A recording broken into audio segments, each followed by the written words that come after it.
And one of the members from Parents SOS joins us now, David Molak. She lost her 16-year-old son as a result of social media harms. Maurine, thank you so much for being here with us, and my condolences to you. Before we start talking about KOSA, tell us a little bit about your son.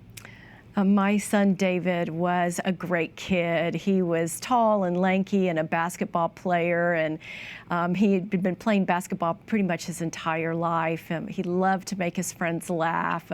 Wasn't the greatest student, but he was just a typical 16-year-old. Yeah, and what happened? David was the target of cyberbullying for months. He was threatened, and it was just devastating to him. We tried to get it to stop. I mean, it was on Instagram, and we even reported it. And we ended up having to change schools to get away from his perpetrators. But David's story really started way before that. He was addicted to social media and online gaming. After a basketball injury, he turned to that in order to fill the void for social networking for him. And over a period of about 8 months, we saw a complete change in his behavior, where he was showing all the signs of compulsive use and a behavioral addiction, where he was lying about completing his homework. He was sneaking around using his devices when he wasn't supposed to.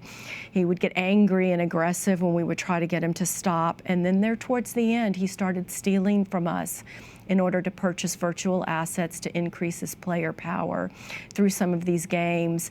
And even after he had been medically cleared to go back and play basketball, he no longer wanted to. He preferred to sit behind a screen. And that's when we really knew that we were up against something that we had never experienced before.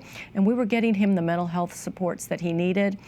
But it wasn't enough, and that's when the cyberbullying started. It was like the match on a bonfire that just exploded in our home. I'm sure you felt helpless during this time. I did, and you know, when a child suffers like that, you know as a parent that we suffer alongside of our child, and we do everything that we possibly can to protect them and make it right.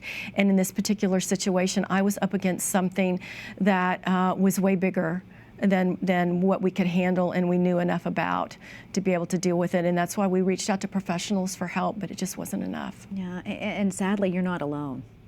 That's right. I mean, kids are suffering every day. I hear from families all of the time that, you know, this is social media and the way that it's designed. It pits kids against parents and parents against kids, and it's not a winning I mean, it's just not a winning fight. Yeah, it's hard for parents now, even harder than it's been decades before.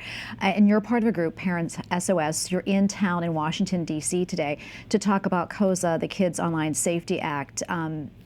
Tell us why that's so important and why you want to get this passed before the end of the year.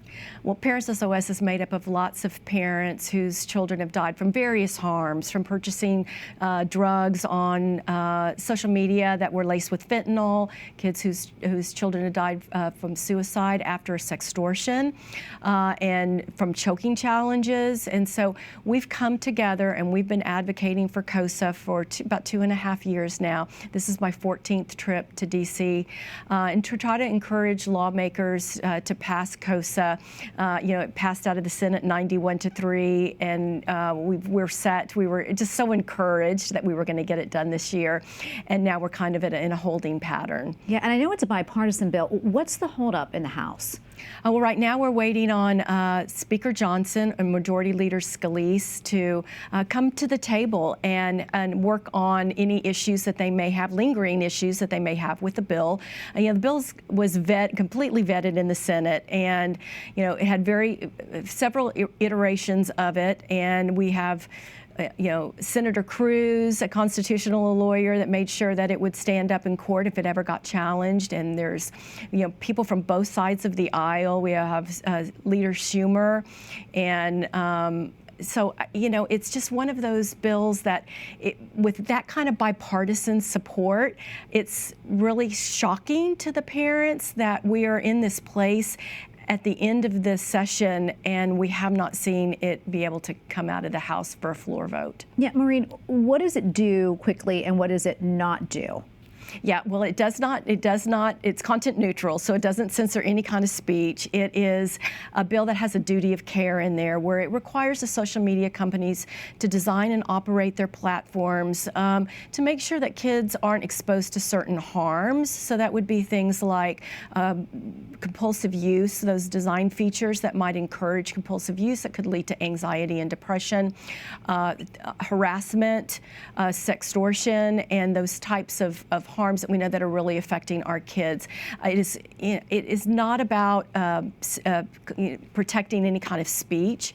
It really is. Excuse, I need to say that again. That's okay. Okay, go ahead. You can go because we'll edit this. Go ahead. Okay. It is a bill that really protects First Amendment. I mean, kids can still search for anything that they want to. Anybody can post anything that they want to. It's really about the design of those features that are harming our kids. Another really important aspect of KOSA is that it's safety by default. So that means that on all of these social media platforms, they would be required to have that safety, the highest safeguards set at default when the young person opens up that social media account. If a parent wants to go in and relax those safeguards, they have the ability to be able to do that. But this way, it gives parents those tools to be able to say, you know, I know my child is protected on this platform, and when they're older and I feel like they're ready, I can relax some of those safeguards, but it gives them the peace of mind and they don't have to go in there and try to figure it out on their own. Yeah. Do you think this bill goes far enough? I think it's a great start. And because we haven't had any meaningful legislation to pass to protect kids in 25 years, we've got to start somewhere. And we know that technology evolves so quickly and legislation moves so slowly. But this is a great first step, and we really want to see this get done this year. Yeah, and Australia recently outlawed social media for teenagers or young people 16 and under. What do you think of that? And would you like to see something like that happen here in the United States? Personally, I think that would be great. I think we've seen some states wanting to pass some of those bills. I think that right now where we are, that's not on the table. But KOSA is, and so being able to get KOSA done this year is what's most important. Yeah, and before I let you go, do you have any advice for parents? It's so hard to navigate social media for parents and those that may be experiencing some of the same things that your son did. Any ideas or any thoughts to help them? Yeah, I think the most important thing is to have these conversations with your children and make sure that they understand about all of the different harms that are out there, and we need to protect them, but we also need to harden them. So by educating them and letting them know that no matter what they experience online, they can always come to us no matter what, and that we will help them get through it. That's great advice. Maurine, thank you so much for being here, and thank you for all that you do. God bless you. God bless you too. Thank you, Tracy.